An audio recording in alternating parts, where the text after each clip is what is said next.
Steve, I've known for he's a wealth of information. He is somebody that the industry depends on for the kind of things he's going to share with you guys today. Very few offices get to have him in person, especially coming out of the pandemic. So Steve, I'd like to say thank you for first coming out. I know you're a busy guy, but we appreciate you. And this audience is definitely going to support you. Our industry is full of myths. Everybody knows everything about our industry. They think they do, right? Well, today the myth is going to be changed to facts. And Steve's going to give you guys information that's going to really pack a punch on facts that are going to work to your advantage and leverage. And that's the game plan right here, is leverage. The whole reason you guys are here is because of the training, the collaboration, and the leverage is going to be the closer. So if you're willing to work hard and use the right tools and collaborate with the right people, there's no reason why success can't follow. It doesn't make any sense for it not to. All the elements have aligned. So with that being said, I want to invite a good friend of mine up. And I also want to recognize my partner. Many of you guys have not met her yet, but Rosie. Rosie in the back. With that being said, Stephen, let's let him have it. Let's give him a big round of applause. Yeah. So I'm sure everybody can hear me. I have a lot of kids, so I'm used to yelling. Spring fun photos. I'm gonna start off with a couple. I saw Millionaire today. The adult version of an ice cream truck. Come on, you get excited. A little bit. You don't even know what it is, too. Half the time. What did I learn? Of all the things I learned in grade school, trying to avoid cooties was the last one I expected to use later in life. About we do not have Wi-Fi, talk to each other, pretend it's 1995. Yes, those were the days. Kids today want the latest iPhone. I do remember wanting a pen. Oh my gosh, you got that pen? Yeah, I have lots of bad real estate photos. This is one of them. I have tons. You don't really have to mow the carpet, but don't back up when you're brushing your teeth. That's just really pitifully ugly. And there are plenty of places to find it.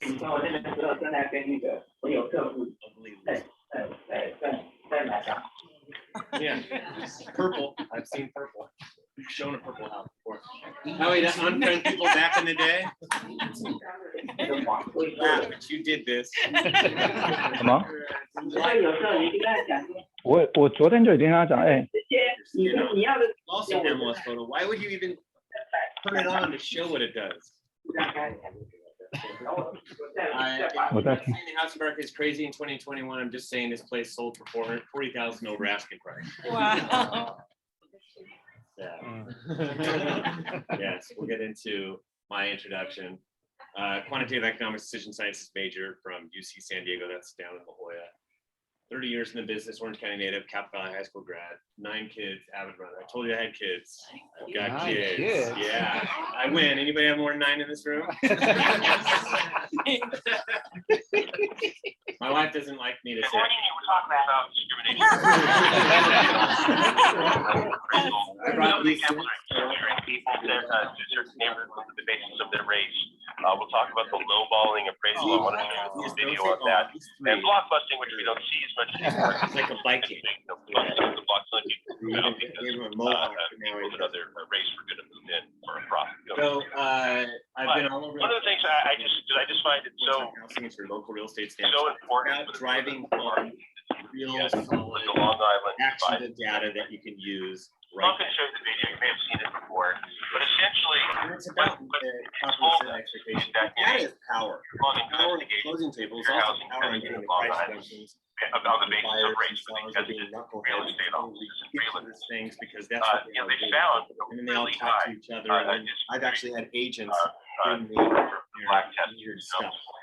99% of the time there was a difference. So I don't really focus on closed sales data because I don't like to drive in the rearview mirror. Instead, we're looking at the wind. And one of the things we talk about best practices that time and time again that's supply. And the primary problem of the realtor was they were and then from that, escrow activity. the home buyers who had the same exact qualifications. Very little supply, a lot of escrow activity. Examples here, with the selling a wide perspective home buyer. So it's used for listing price reductions, keep buyers off the fence, and really it's about making more money.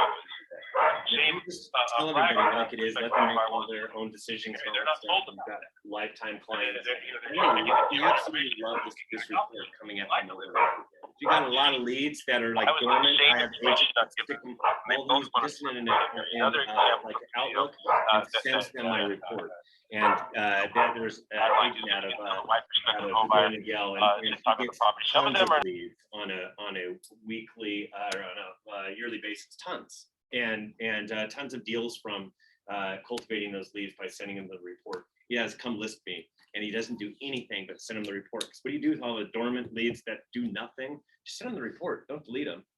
They'll contact you when they're ready, type of thing. Expectations. It's all about setting expectations. That's what we do. And that's what I like to do. I have reports that dot all over Southern California. We're right now looking at the Bay Area next. And so far this year, here are some of the reports. Blazing beginnings. This year, we started off from January 1st on, multiple offers, crazy hot sellers market. We've never done that before, other than 2013 and 2004, but this market is worse. I say worse because if you're representing a buyer, who's having fun representing a buyer? Who's having fun representing an FHA buyer? I mean, come on. Yeah. Seriously, we laugh, but it's not. I have agents that say, I don't want to work with buyers, period. Really, never heard that. And I'm hearing it universally. People are walking away from buyers. So that means that our market is a little bit funky when we're walking away from live meat. So blazing beginnings, bidding war.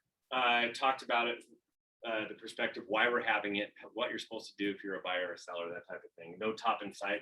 There's really no end to this, regardless of what anybody says. More homes coming. I talked about which months more homes come on the market. There are more homes that came on the market in the month of May than there were in February, and I know which months they come on. Although we're not placing enough homes on the market. We'll show you that in a second. A market shift. What will it take to change our market? It's a market shift, and I'll show you what that was, what happened in 2013. Waiting will be costly. So I have to hit buyers up beside the head when they say, yeah, I'm going to wait until things slow down. What are you waiting for? Higher interest rates? Because that's the only thing that's going to slow things down. Do your payment for what it's going to be a year from now with higher interest rates as well as higher values, right? It just absolutely does not make sense. So I talk about that all the time. Crash coming. I have to answer that because so many people are constantly bombarding me with, is there going to be a housing crash? The answer simply is no, and I'll show you why. And I don't know, anybody hear about right up the street, Chapman? Did you hear that they said it's a bubble? They took one of my reports and obscured it, and they actually used my whole entire chart that used from one of my reports, and it was this one, this home affordability chart, and it was what they're projecting is interest rates to be at 4.75%. That's not going to happen. They've been wrong on interest rates for like 5 years since I've been totally tracking them really, really closely and kind of working with them as well. But they're off. Summer transition, that's the most recent one. And we'll talk about what that means for the marketplace. So reportsonhousing.com, that's our website. That's where you can subscribe. But what we do is we send you out the most recent report. We email it to you. And at the bottom of these are actually pushed out to you. And there's a printable version. There's a whole bunch of links at the bottom. There's Microsoft Word for copy, cut, edit, paste. There's Excel spreadsheets for dorks, excerpt for Facebook, social media, that type of stuff. We also have tons and tons of charts. So if you don't see your chart, we probably have a chart embedded in that. And so it comes out every 2 weeks. In Orange County and Los Angeles and San Diego, they get their next report this coming up week. San Bernardino and Riverside got theirs this week. So, and then we also have an infographic that we created this year, as well as you can actually customize it. And then we have these social media pieces, that JPEGs that you can throw up there as well. And that's for the individual counties. It's $15 per month or $150 per year, but you get a month free if you sign up today. And I have this for you to sign up with today afterwards. And hopefully you guys make it a part of your business, because a lot of agents have. So let's talk about the United States economic outlook. There was, before the coronavirus, we were like rocking and rolling. Everything was looking really good. Real estate was going to have a phenomenal year. regardless. And we ended up still having a phenomenal year, but the whole economy was churning along and it was looking good across all of the dashboard. And then along came COVID-19, right? COVID-19 hit, and we knew it was going to hit kind of in February is when we were starting to really plan for it. You already saw drops in interest rates because of COVID-19, and the 10-year treasury started to dive once they started to see the spread of this thing. And we were in uncharted waters because we had never been here before, and we closed down our economy completely. Remember? We closed down lots of stores. We did nothing. We sat in our houses. We were all wondering, what is going to happen next? Am I ever going to be able to sell real estate? Because at first you couldn't do anything in real estate land, and a whole bunch of escrows were falling out. We were told to stay home, and there was hoarding everything, right? Toilet paper was the big thing, but this is the way our supermarket looked. It was like this. We learned how to wash our hands for a really long time. Going, holy cow, what am I, a surgeon? Apparently you're supposed to do that. And then we didn't get sick for a year because we were washing our hands, right? And we had masks on and stuff like that in our household. We have a lot of kids for not being sick for an entire year. It shows you something about actually taking care of yourself. So we learned about social distancing and all that stuff. And then because we were all trapped and wondering what happened, this is after the disease, all the charts went negative. They looked really pitiful and bad. And then everybody's wondering, holy cow, is the sky gonna fall? I started hearing dumb things come out of people's mouths, like really good top producers telling me that the market's gonna come down like 10% in the next 90 days. I'm looking at the data going, no, it's not. It's not. I'm just looking at the data. I'm not trying to be arrogant or full of myself. I like to look at the instrument panel. What are you talking about? We're running out of gas, that's full. So sky wasn't gonna fall. But then we got the report for the first quarter of 2020, and we were already recessionary. It was negative for the last 3 weeks of March, made the first quarter go south. And then along came the second quarter, and then we had the worst GDP drop on record for the United States, down 33%. Oh, but yeah, so we'll get that. And then we learned to adapt, right? Started selling real estate again. We started socially distancing and all that good stuff. And went back, I had a lot of kids come working from home at school. That was awful. Too many computers going at the same time. It was really hard to do business. But we've adapted too. Everybody was adapting all across the board. That's what we do.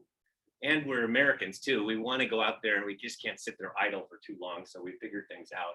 And then DC stepped in and made it rain. They made it rain. Everybody is like, got nice big pockets full of cash, and everybody's savings accounts bloomed to record levels that we had never seen before.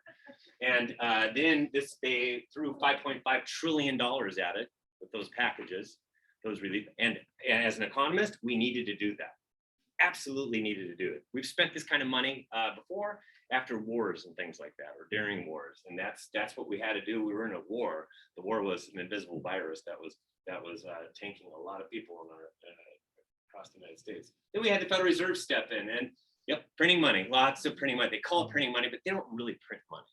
That's not what they do. They're buying paper. All the loans that we're putting together, they're buying it. They're still buying it right now. They're still buying it. Like, do they need to buy our paper and make interest rates up an extra 0.25% right now? My answer is no. I want to sit down at the Federal Reserve and tell them, you know what, dude, you're speeding way too fast. So they've done a lot of stuff. As a result, they've done a lot of different things. They've even bought commercial paper and things like that. But if you look at the mortgage-backed obligations held by Federal Reserve Bank, so this is them buying our paper, the loans we put together. They did this taper way back here, and they tapered all the way till we got into the pandemic, and then they started spending money. And look at this, we're way up here at $2.2 trillion, and this is just on the mortgage-backed securities. They've done other things as well. Their balance book is bigger than it's ever been before. And then we had the third quarter GDP, and it was the strongest on record ever, up 33.1%. So then we started seeing this vaccine coming around, and then we got hosed with the virus, right? Back in November and December, everything went really bad, but at the same time, we had hope. Vaccine was coming out, and it didn't, that second big giant wave didn't shock the system completely. We were still selling a lot of real estate. Matter of fact, we sold plenty of real estate in the month of December in the midst of that pandemic. And if you look, we have 51% of the population right now has at least one shot in their arm, vaccinated. And United States cases dropped to March levels. I don't know if you've been following these charts. Everybody likes to follow these charts when they're way up here and it's very newsworthy. I like to follow this chart and talk about how little we have right now. And California drops to March 2020 levels. You see this flat line that we're at right now? That's why we're opened up. That's why we could all go pack in the stadium over here or go to Disneyland. And I'm telling you, go to Disneyland right now. You would have wished you went 30 days ago with a mask, then go right now because the lines are really, really long. It's back. And then we opened up the economy completely, last week ago from yesterday. So everything is back opened up and we're just beginning to feel how America is back. So America is back, the momentum is building and I'm seeing it in many, many, many different charts. I don't even have to get into all the charts, just know that GDP is really strongest. And what does GDP rely on? 2/3 of it is what? Us consuming. And we consume like nobody else in the world. The United States is good at it. We're going to continue to consume and GDP is going to look really, really strong for the remainder of this year and into next year as well. GDP's readings for the first quarter was 6.4%. It's really, really strong.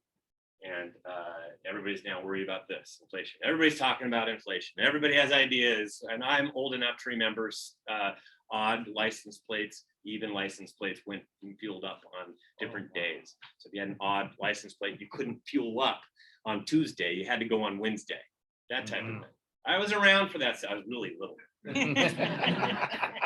I'm not that old. But inflation is going to be transitory for the most part. There's going to be some lingering stuff, but we're really not worried about it.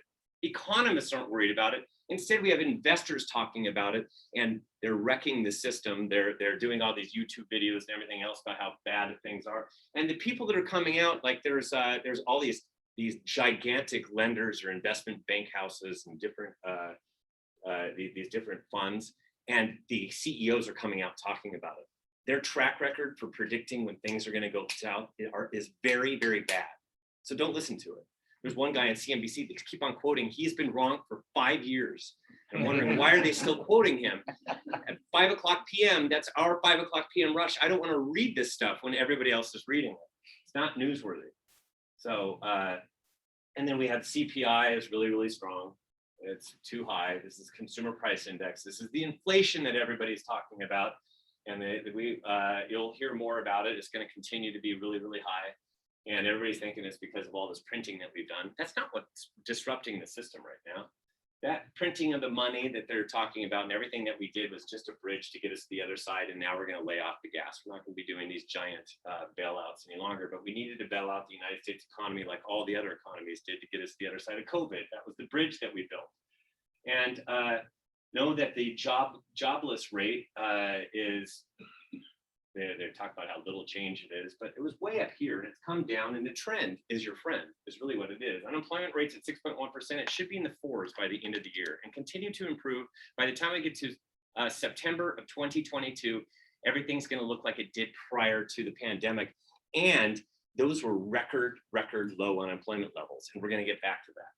So yes, they're counting all the jobless people, 8.4 million that are missing. And but this was zero was where we were prior to the pandemic. We got to bring all these jobs back, but they will all come back. And here's why you have so much hope. So many job openings right now. It's over 10 million job openings right now. And really, if you look at the number of people that are unemployed to the number of job openings, it's almost a 1-to-1 ratio right now. And when it gets down to this 1-to-1 ratio, this is the Great Recession. You see where we're at right now? For a minute, we were here. And now we're way down here. We're getting to 1-to-1, which is really, really strong. We were below 1-to-1 prior to the pandemic, which means that we just don't have enough people to man the jobs that are out there. And that's what we're getting towards. And as far as the CPI is concerned and all that stuff, the inflation, it really has a lot to do with short-term supply chain problems. There are major problems in the system. They furloughed. It's a fancy way of saying it. We're letting you go, but you know what? You're going to be able to come back sometime. But basically, they got rid of truck drivers. They got rid of all their staff. They got rid of their inventories. All the if you went and rented a car, all the rental agencies got rid of all their fleets, got rid of all their cars. So now we're at the point where everybody's got these really small inventories so that they could be profitable, but now they've got a lot of demand. and they can't get the engine going fast enough. They can't hire, they don't have enough truck drivers, all the different problems. Lumber, we've heard about that, right? And global chip shortages. All of this is one of the biggest components of our shortage right now. But did you hear about lumber? Which direction is lumber going right now? Down. It went way up because everybody heard about it. Now it's gone way down and nobody's hearing about it. Why are we not hearing about it? Because it's positive news. That's not what we like to read. That's not what we consume. Only the negative stuff continues to come out. Because this is what happened. It was back here in March, then we hit the pandemic and it went way up here. And then look at what it's done since. That's Actually, ballots and 2x4s. yeah. He didn't stock. He not only got the TV, he got the 2x4. But you see, this is the trend. Did you guys know that it came down this far? So you know that the supply is going to be back, and that's not going to be a problem. You go. I've had people go, but I went to Home Depot, and it's still really expensive. Yeah, just like when there's a refinery problem, overnight, same day, it will just go way up, and then they fix said refinery problem. And how long does it take for that gas to flow back down? A long time. And that's just the way that we work. Excuse to go way up here, we'll come down in price. Just give us some time. We'll get there. So, and the car rental agencies, I told you about that. Now they're buying used cars. Go try to sell your used car right now. You're winning. Go try to buy a new car or a used car. Not winning. Very, very hard. I had somebody that got rid of their lease and now they can't find a car. Can't find a car. They just wanted the exact same car and they said, don't worry, we'll get it to you by July. Now it's August and they got rid of it in March. So they have no second car for all this time. So, and this accounts for 1/3 of all the inflation, this used cars thing. So you gotta be careful what you listen to, what all the hype's all about. So, and then we got forbearance. We hear a lot of negative stuff about forbearance, right? Did you guys know that it just went below 4% this week, down to 3.96%, the number of people that are in forbearance? Did you know that? Did you know that we're down to 2 million people that are in forbearance right now? 4.3 million people were in it in June. 5.3 million went in total. 5.3 million. Yeah, June of last year. Yes, 4.3 million in June. I should say that now. Thank you. Now that we're in June. In June of last year. Sorry. And then so it's at 2 million now. 5.3 million total went into it. So this was the height, but people went in and out and all that stuff. So what happened to all those people that came out? Here's what it is. 3% of all the people that have come out are negative. And as part of the whole total of the 5.3 million, it's 2%. 2% are having a hard time and they're going to get an NOD and they're going to be foreclosed. And I'm telling you, that is not that many. It's less than 200,000. So when you do the math and you look at it, does that sound like a wave of foreclosures coming? No, absolutely not. Don't. And the only people that argue with me about this are asset managers or people that work with short sales or foreclosures or did in the past. And they have a hard time with me saying that. Why? Because that's how they make their bread and butter and that's what they're rooting for. But I'm looking at the numbers. That's not what the numbers say. So I'm sorry. 96% of these 2 million people have 10% plus equity. If they have 10% plus equity, can they sell? Yeah. Yes. So if they're in forbearance, doesn't mean it's going to go to the bank. A lot of them are going to come to you if they're still in the pickle. So know that. We just need to ask them if they're current, what they did with their payments, all that. So there's not going to be any of this foreclosure wave that everybody's talking about. So now we're going to get into the housing market. And I like this. Sold in just 22 hours. We've done a great job of painting just how fast we're selling things. So this is sold $10.5 million in Point Loma.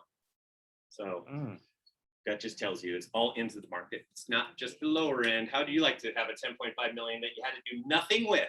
I mean, probably took some professional photos and things like that. We're gonna, virtual tours and things like that. That's very important because that's a great photo, but didn't have to do a lot of babysitting that seller, huh?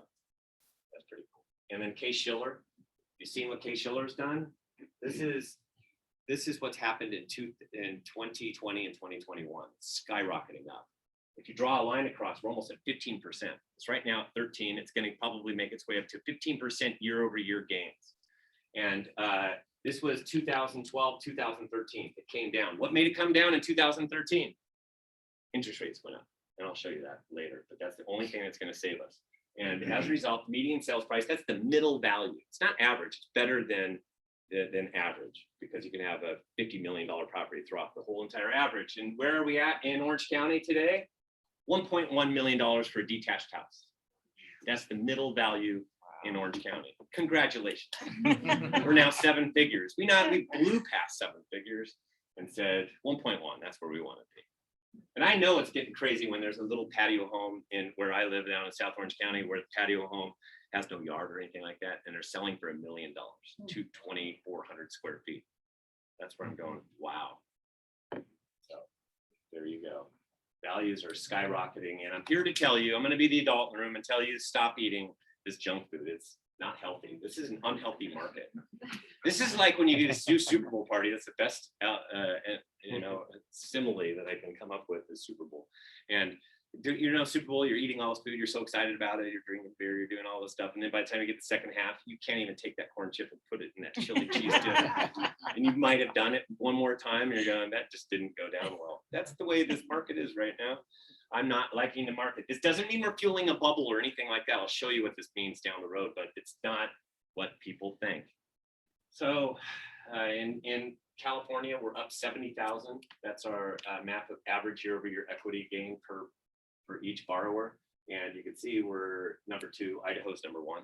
Idaho, 71,000 up. Wow. Yes, exactly. Yeah. Not anymore, they're going up. Go to Boise. Don't take off your California license plate or go rent a car. Do not show up to Boise with the California license plate. Orange County market, yeah, crazy. Yes, absolutely. 2021 feels a lot like 2013 on steroids. It's worse. And I remember going through 2013 going, that was ugly. And now here we are again, 2021, and it's uglier. And it all has everything to do with these interest rates being so low. And there's other reasons for it as well. And I want to tell you about summer. Summer's here. This is summer.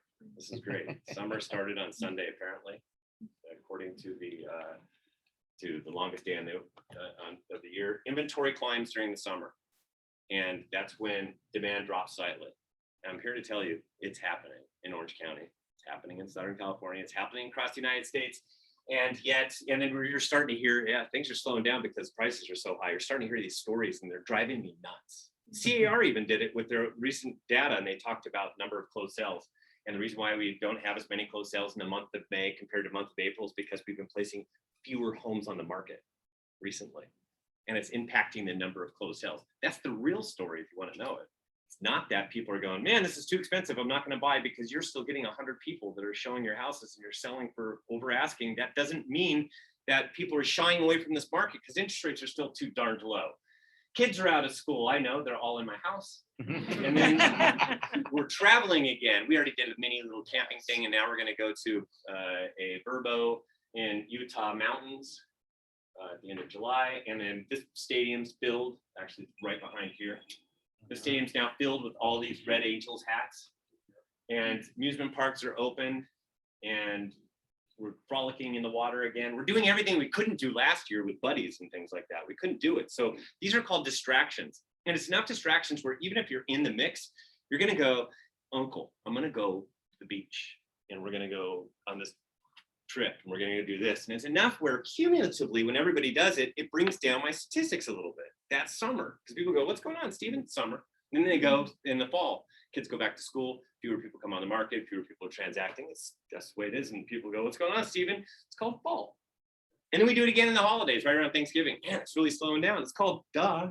The holidays. Come on. And then we have a winter market as well. So we follow these seasons, and we're doing normal seasonal stuff, even though it's extra, extra hot. Orange County supply, this is the number of available homes to show your buyers as of really it's June 10th. 2,214, it was actually down 37 homes. So it's kind of flatlining before it starts to rise. Last year we were at 4,950. This is not normal to peak right here, but we had a pandemic and fewer people came on the market. And then the 5-year average is 6,529. And that's 195% more. And I'm doing the 5-year average because you can't compare this year to last year any longer. And they keep on doing it. on Wall Street and everywhere else, I'm going, you can't compare the two. It's like, seriously, it doesn't make any sense. Instead, you got to take the 5-year average. The 5-year average makes it look uglier, which means it's triple the amount where we are today. We're at 2214. 6529 is where we should be. And 6529 is not even a long-term average. Long-term average is 8,000. We are so far below those averages that it makes me sick. And today, as of this morning, 2,332, up 5%. Here we go. We're starting to climb a little bit. This is not a big climb, 2214 to 2332, but it's going the right direction. And inventory, this is back in time. You can see very few homes. We've never been here before. And if you look at this, is the Great Recession we got during 2008, all the way up to nearly 18,000 homes on the market, and we have 2 today. So inventory right here, this is where we peak, typically in the summer between July and August. And like I said, last year, this was a weird peak. And now we're going to go up. And I have a feeling, I actually think interest rates are going to start to rise. We're going to be about 3.5% by the end of the year. And as we continue to go up, it's going to be one of those things where some sellers are going to come on overpriced. They're not going to be successful, and they're going to accumulate on the market, and the inventory is going to continue to climb until we get to about September or October. So it's going to be a late peak with more homes that come on. But still, even this late peak with homes coming out, my projection is it's still going to be less than the prior year, but it's not going to be as bad of a start if we continue to go up in interest rates. And yes, there's very few homes on the market. People say it's because of COVID-19. This was CAR's story. I tried to tell them that's not the story. I reached out to a bunch of my subscribers to collaborate to figure out if my head is right on this. So it's not COVID-19. That's not what's keeping, because right now, virtually it's kind of over. Shouldn't we have a flood of homeowners based upon all those 42% of all agents have at least one homeowner that is not placing their home on the market because of COVID? So then we have a lot of agents here. We should have a lot more listings that are coming on. It's not happening. Really what it is this. Homeowners know I can get a lot of money. I'm even getting letters in the mail type of thing, people knocking on my door, but I know how hard it is to buy a home. I've heard very, very hard. So where in the world am I going to go? I'll sell my home, but where will I go? It's kind of like that car. I turned it in. Now where am I going to go? I heard about that story. I'm not buying a brand new car right now. Anybody want to go buy a brand new car right now? Sell your car? No. So where will I go? That's the real issue. And then also prices are going up so much. So if you're a homeowner, you can sit back and go, I'm sitting pretty. So there's no real rush with values going up like crazy. And then a lot of people refinance these ridiculously low rates. And as rates rise, that 3.5, maybe 3.75%, there's going to be a difference from the rate that they have to where it will be. And if they do a move up, it's going to make it hard for them. They're going to see some lenders nodding because they know when you do the math, because that's what they do. Everybody's concerned about these prices. I'm concerned about the monthly payment. Are you comfortable with making the monthly payment? Then don't ask me if it's a good time to buy. Buy, period.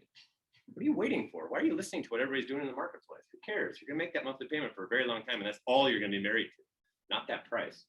But these people are going to be prisoners of their own home when it continues to go up. And also this, as these values continue to go up, you remember that capital, there's the exemption in gains as a married couple, how much to get forgive? 500,000.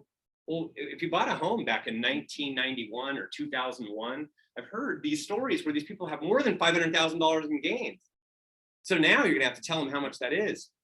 It's 15% of everything above that. And I've started to do the math, and I did it for the last month in my little community that I live in, just to see. It's going, they're paying taxes, they're paying taxes, they're paying taxes. A lot of people are paying taxes. This is going to keep some people from selling their homes because rather than pay that tax, they're just going to improve their home. So, and the 5-year average, so the number of new for sale signs compared to the 5-year average, all of 2020, we were down 6%. We were missing 2,500 homes on the market last year. In December, we had an extra 31%, extra 475 homes. So we made up for a lot of it in December. And this was in the midst of the pandemic. So during the midst of the pandemic, we had more people come on the market. So that scraps that theory that it's COVID that's keeping people. First quarter of 2021, down 2%, or missing 226 homes. This is what the problem was for the month of May. I'll show it to you. In April, we placed 416, 10% fewer. And in May, we placed 16%, 649 fewer homes on the market. It's starting to impact sales a little bit. We're still hitting great numbers. For the month of April, it was the most closed sales in Orange County since August of 2005. Beat every other month. So it's very hard to have that kind of a month and then fewer homeowners come for May. May still was a spectacular month. So, but you got to be careful what you read. June 1st to June 15th, we're missing 21%, and it's down 445 homes for the month of June. So that's an issue. And I'm only showing you this because we need to rattle the cages and show everybody what you can do to help you get into the property, especially as the inventory starts to rise. It'll be easier to find a replacement home. Orange County demand, this is the last 30 days worth of escrow activity, nuts, right? Demand has been nuts. And the fuel to this thing is low interest rates. And if you don't believe me, these low interest rates have been here for 2 months now. They've been flatlined right below 3%. They haven't really changed that much. They changed a little bit based upon news when the Fed meets and things like that. They did that, I guess, right after the Fed meeting, they went up slightly, but no real big change in a long time. And so it's kind of flatlined recently. There was actually 17 record lows, and this is what fueled this great housing market of these 17 record lows. The 17th record was the first week of January. We got down to 2.65%. And we kept on hitting new records. If we didn't have the pandemic, we wouldn't have these great interest rates. We still would have had a great market, but now we have an insane market, and it's all because of COVID. We would not have had this insanity. Still would have been a very, very incredible year. It would have beat the number of closed sales for 2020. And this is real. This was taken by an agent that used my report and said, hey, look what my report got me to list. This guy listed at what I told him. Because of your report, we got this. And then you get this, right? And this is called an auction. This is what happens. This is an auction. And this is what I tell buyers. The asking price is the reserve price. They need to look at it that way. And because you know the way it is. You go to a church auction and then it's like dinner with the pastor or priest or something like that. You say, oh, I would love to do that. So you have your figure in mind. I'll spend $1,000 and then it goes for like 10 grand. That's what this is going on right here. So it goes way higher than you think it is. And people go, how high should I go, Stephen? I go, I don't know. What's the payment look like at $100,000 above? Are you happy with the payment? Then buy it. If that's your house. That's the way you got to look at it. There's no rhyme or reason to it. So sold over asking is the flavor of the year. If you look at this, 7 out of 10 homes sold above asking price in the state of California. 70.7%. I've never seen anything like this. This is ridiculous. This is really, really high. So we have most of our stuff is selling for above asking, and it keeps on going up each month that I look at it. That's the reading for the month of May. And demand, this is the last 30 days with escrow activity. I snap it over time. June 10th, 3,057. It was down 1% or down 26 pendings. And this is the difference between this year and last year. Last year we were at 25.29. That's 17% less. But I got to look at the 5-year average. Very close to this. 28.64, down 6% for 193 pendings, less than where we are today. So we've got a few more pendings that we're doing right now, and inventory is a lot less. That's really what the craziness is that we're feeling. So we're not doing a tremendous number of extra transactions. Today, we're at 2,950, down 4%. So inventory rising and demand dropping, just like I said. And the reason for this is because of summer. That's really what the bottom line is. And typically we peak between April and the end of May. This year, it looks like in Orange County, we peaked actually at the beginning of April, end of March, where we were up, and then we placed fewer homes on the market and it impacted our demand curve. Now everybody's going and having fun and enjoying this wonderful weather. So where are we gonna go for the rest of the year? It's gonna be down here, and then we always follow that. That's the holidays, but it's gonna be less. And next, when we compare it to last year's gonna look better. You're gonna hear all about it, but remember, you can't compare this year to last year. So how fast is the market moving? That's really what everybody wants to know. This is expected market time. So what's the market time? On June 10th, it was 22 days. For all of Orange County. It's been 22 days for like 6 weeks. Last year, we were at 59 days at the same time. And that was good because the 5-year average is 69 days.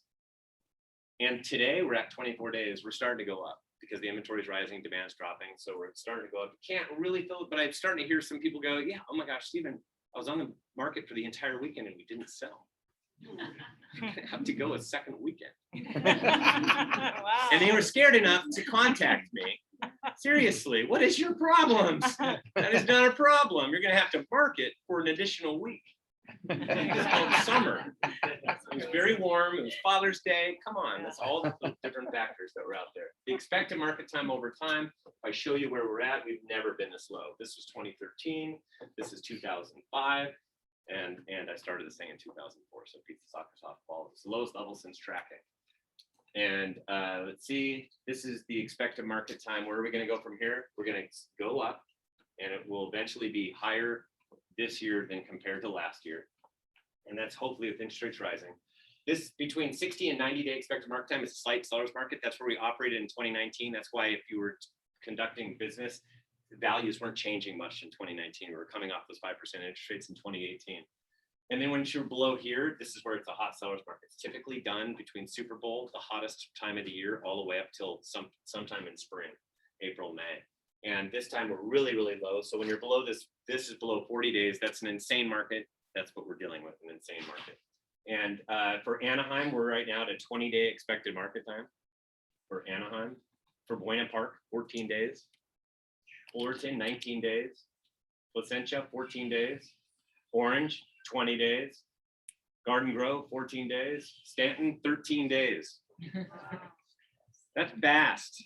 Wow. Because we still have to negotiate, and this even counts for anybody that's overpriced. It takes a little bit longer. Those are ridiculous market times. So congratulations, you're in an insane part of the county. Home values are skyrocketing upwards. People go, so when's it gonna end, Stephen? I don't know. I'm looking at everything. Nothing is gonna make this thing end right now, unless it comes from an outside force. We got it, it's called an exogenous force. Somebody said that once to me. I go, what's an exogenous force? I had to look it up as another economist. That means an outside force, kind of like COVID. COVID was an outside force, but it rocked us for a moment, but then we fixed itself. So the other one that I threw out there was UFOs. And then I threw that out like 6 months ago. And now what are we talking about now? UFOs. So be careful. That could derail our housing market if there was a UFO invasion. So a market shift, what will it take? Well, what will it take for us to go from 130 miles per hour to 70 miles per hour? I'm still going to argue the market shift is just slowing down. Still a seller's market, still a hot seller's market at 70 miles per hour. Still, we're going to get from here to South Orange County, like I got from sort of South Orange County to here, really fast. So just know that the inventory in 2013 went up, and it all had to do with interest rates. And this shows you, it went way up, and we peaked all the way at Thanksgiving. And the reason we did it, because we normally peak during the summertime, was because interest rates went all the way from over here, 3.25%, all the way up to 4.5% by the time it got to late fall. We're not talking, we don't have to do that big of an interest rate shift in order for this to happen. We need to get to 3.5 just so that we can get some lift in this. And same thing. So that means that once you get higher interest rates, you get more homes on the market, it slows down the market. So the market time slows down, and that's what we want. So the market time in 2013 went from where it was at just above 30-day expected market time for all of Orange County, all the way up to here, which almost hit 90-day expected market time by the end of the year, which is normal. So 2014 was a normal year. That's what I'm hoping for 2022. Right now, it's not looking so good. It's looking a lot like 2021, unless we get higher interest rates. So if you want to root for it to be more sane and still do a lot of transactions, you want interest rates to rise, actually. Sounds counterintuitive, but that's what will slow down our market just enough so that there are some buyers that say, I can't do it, but there's still plenty of buyers out there. That's what we need. So rates will climb. I'm going to show you why rates will climb. If you look since 1981, interest rates were all the way up 18% back in 1981. And they made their way down over time to where we got down into the twos. And that's the trajectory. And that's the international trajectory for rates. Rates are going to be low. We're not going to go way back up to 6% or 8% or 10% or anything like that. It would derail the entire world economy. That's not what's going to happen. They are low for a reason, and I won't even get into why, but some of it has to do with older population hoarding their money, and they can't place it anywhere to get high enough interest rates. That's basically just a short Reader's Digest of what the problem is, why interest rates have been coming down over time. We're living longer. And the 10-year treasury, you could see this is from 1981 on, it paid 15%. So these look very similar, huh? It got down below 2%, down below 1% for the first time ever. For the first time ever. And then we had interest rates in the twos. We had interest rates at 18%. So these kind of go with each other. So which is why I follow the 10-year. It's not exact, but it will give you the flavor of what's going on with interest rates. And this is there's stickiness between the 10-year and the 30-year. And the average, well, this is where we are right now. It's kind of been stuck for, like I said, a couple of months. Prior to it, the average spread was about 1.7. And then it broke. We went into the pandemic, and then all of a sudden investors said, I don't want to touch this stuff. They're having servicing problems, a whole bunch of problems, and it broke. And interest rates actually even spiked a little bit, even though rates should have even dropped all the way down to 2.25% based upon this spread over time. And now, because the Federal Reserve and Uncle Sam's been playing with it so much, the spread is even tighter than normal. And it's the tightest it's been since 2011. And that's just because they're playing hard in the arena of our mortgage-backed securities. So, but it's now, if there's any movement in the 10-year, there will be movement in the 30-year mortgages. And you can see this was 2018 when we had interest rates in the fall of 2013. It got November 5% interest rates. Remember that? We had 5% interest rates, and the 10-year Treasury was above 3. And then it fell all the way down to below 1% for the first time ever, and we had interest rates in the 2s. So see how it follows? This is why you follow 10-year Treasury. I love talking to lenders. I don't even have to talk to them anymore. I can go on there, and I know when to lock myself. I actually locked the day before the Fed spoke. It turned out to be a pretty decent day, but pretty much rates are kind of flat right now, so I'm refinancing. This just shows you where we've been since August of last year. It's been going up. And it fixed itself because it was broken. And then we got to the January, we got to 2.65%, but it kept on rising, and it got all the way up to almost 3.25%. It's close, 3.18%. And then it came down. It came down. And even though people said it should be going up, and you know what's happening with all this inflation news? Nothing. It's flat. Because long-term investors go, I'm still fine with the 10-year Treasury. I'm still fine. I'm still going to buy it. Around the world, they still want to buy it. They still want to buy it.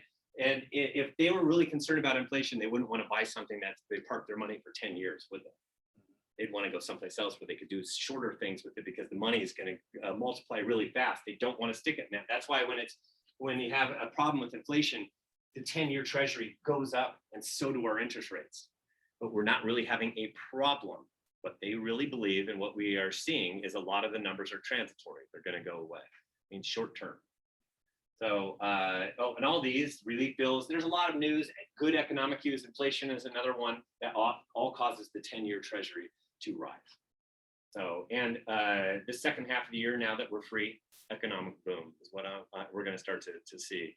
Everybody's going to have a hard time finding jobs. We're going to have that 1-to-1 ratio of number of job openings to unemployed fall below 1. It's going to be a really heated economy that we're moving into. It's kind of like what I call the Roaring '20s 2.0.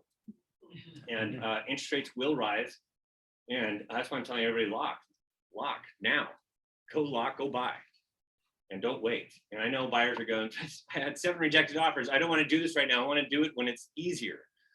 And then they have nothing to blame but the low mortgage rates. And if you look at this, the rising rate impact on affordability at the beginning of this year, if you put 20% down and just principal and interest, you were looking at a $930,000 loan.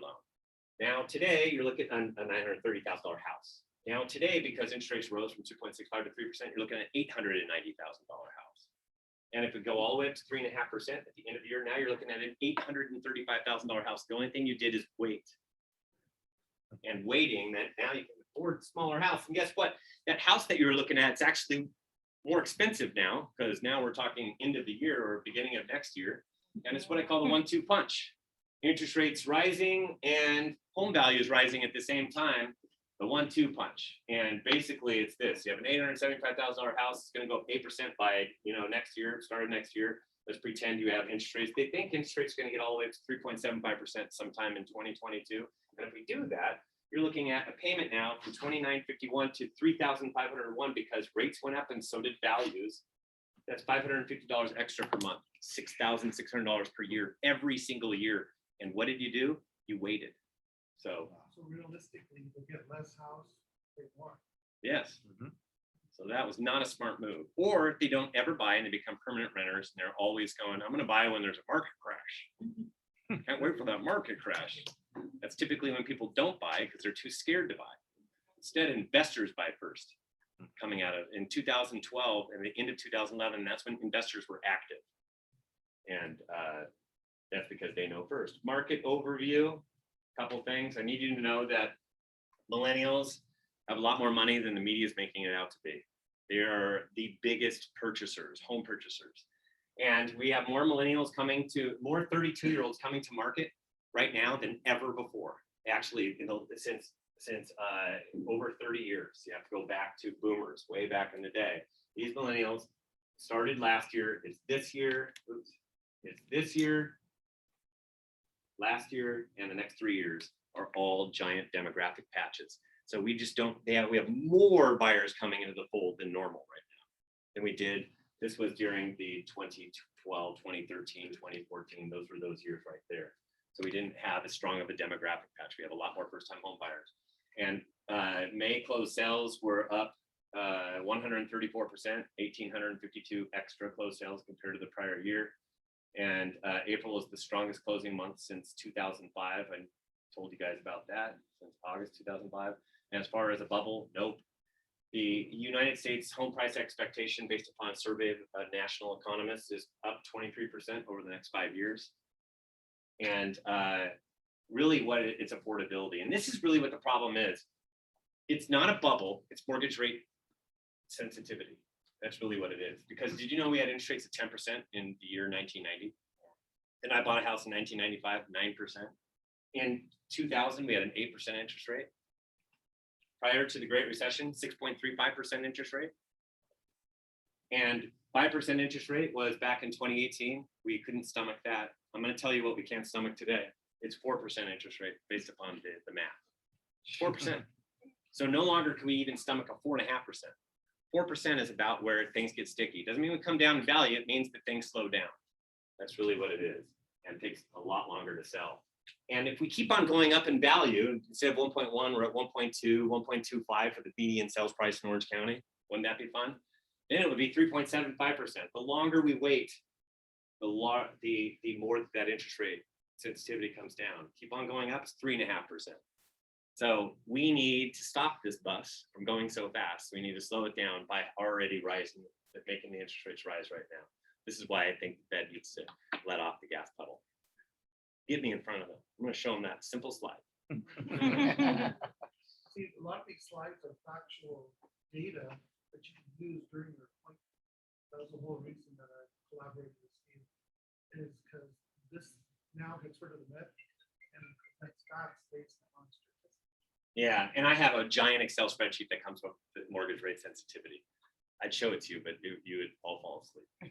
So just believe me, I have math that backs all this stuff up. Luxury is surging, and this is, you can't even see the top of it. It's so skinny and narrow. It's actually white towards the top because that's how many homes. In luxury for Orange County changed last year to this year from 1.25 to 1.5 million. It's top 10%. Somebody goes, Stephen, 1.5 is too low. So it might go up. When I do it again in January of 2022, I might have to change it again. So, but just know that the number of closed sales is way up. In April, it was 606, up 301%, or 455.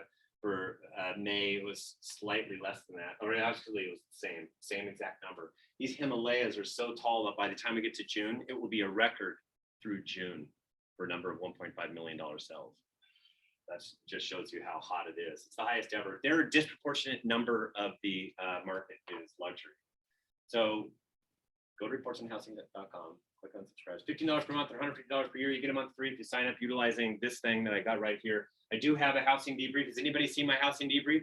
I go live on YouTube and Facebook, and I just do one snippet that I talk about for about 20 minutes. I also bring my kids in for about 10 minutes. So you can meet my kids who are, they are actually like movie stars, they feel. And afterwards, when we're done, they'll actually do my PowerPoint presentation when we're no longer live by themselves, pretending that they can do it with this clicker. It's pretty fun to watch. So, but Facebook.com and YouTube.com, just go to Reports on Housing on both those. It's simulcast all over the place. So I can open it up to Q&A if you guys have time. I'll be more than happy to. And if you would like to subscribe, I would really appreciate it because I have a lot of children. Yeah. Charles, can you pass it out? Put up your hand nice and tall. And I'll take those afterwards. But if you have any questions, just blurt out a question. I'd be more than happy to answer your questions that you have. Yes.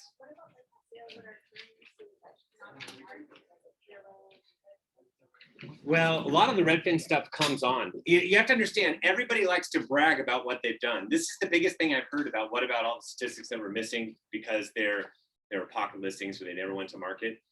I have to continuously massage closed sales statistics over time. And the reason for that is because people like to backlog in their sales just to show that they did them. And they all say 0 days on market. They're just trying to pump up their numbers so that when they're tracked, that they can be properly tracked as these top producers. That's what a lot of producers are doing right now. I've seen it all over the board. So which is why we can't even tell you what the closed sales data really looks like until about the second week or like after day 10 of the month. And then we have to go back and massage the numbers again because people are backfilling their closed sales that they did off market. So, which is unfortunate, but that's what people do.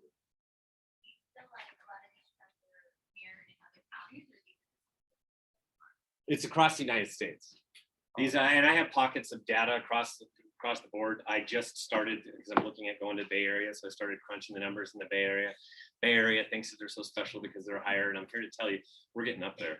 We're right there with the Bay Area. It's pretty obnoxious. And the Bay Area, their trends are happening the same thing. They're starting to go into the summer market. It's across the United States because they're also talking about, I don't know if you heard about it, but that we did fewer transactions and pending counts are down right now. And it's not seasonal. And they're trying to look into why. And they think it's because values are going up too high. And I already told you what the problem was. The problem was what? Not enough homeowners coming on the market. That's going to limit the number of escrows. So their pending statistics should drop from that height that we received in the month of April. Any other questions? Yes. What percentage of buyers do you think, like typically speaking, with the interest rates do increase, how many buyers usually go off of the market? Yeah, I wish there was an exact. I heard this: when interest rates go up 1%, the market caves 10%. I want to know who came up with that. Because we did have interest rates all the way at 2.65% at the beginning of the year. So that means at 3.65%, we should come down 10% in value based upon that knucklehead's idea of way values work. So that's just not how it works actually, because to your point, we can't really find what that exact number is, but we can kind of surmise there will be more and more people as interest rates go up, because can you imagine if they went up a whole 0.5%? You're gonna have a lot of buyers that have been writing all these offers that are finally going to say, forget it. And we already have some people that are saying, forget it, because I've written 10 offers. And I have my own guy that does my hair, which I need to go back to because it's starting to get a little long up on top, a little too white for my tasting. But I sat in his chair for a long time. He started looking in December and finally closed last month. So he was looking for a very long time, and I had to go in there and, like you do, I had to counsel because I told him, you got to stick with it. Yeah, stick with it. That's it. That's all. You got to lock. You got to go. Started sending my own reports, going, "This is it." Wasn't representing him. He's just a buddy of mine, and then he ended up buying, and he's very happy that he did. But it was crazy. He had to write 7 offers in order to get there, right? You know, Stephen, I just want to make a comment real quick. You know, in our market, since I've been in the business for the last 21 years, those who control inventory always have the highest success because they have a combination. With inventory come buyers. But if you're focused just on buyers and we have this kind of a market, it's always a challenge. And the chance you take is that that buyer eventually goes into listing agent. So you have to have a happy medium of both inventory and all those buyers. You know, buyers are a blessing for sure.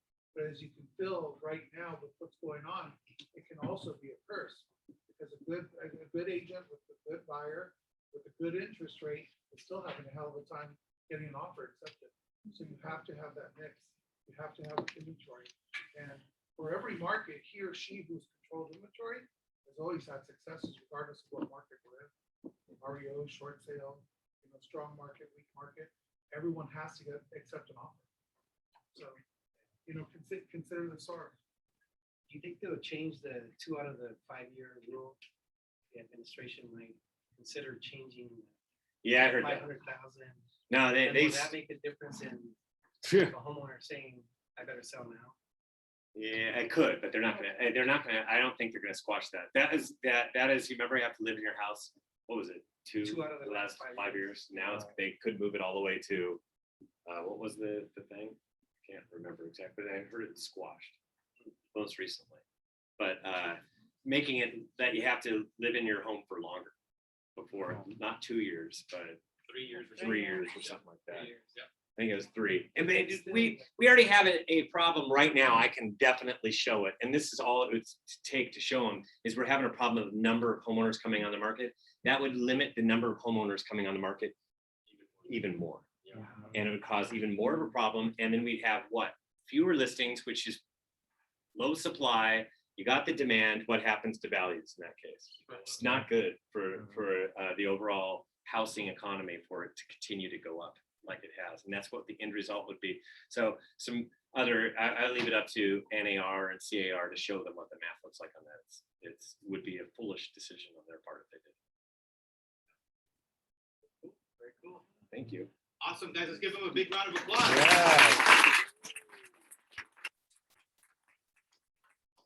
Very much. I appreciate Yeah, thank you so much for coming to our office. Sure. Incredible information. Was this valuable, guys? Yes.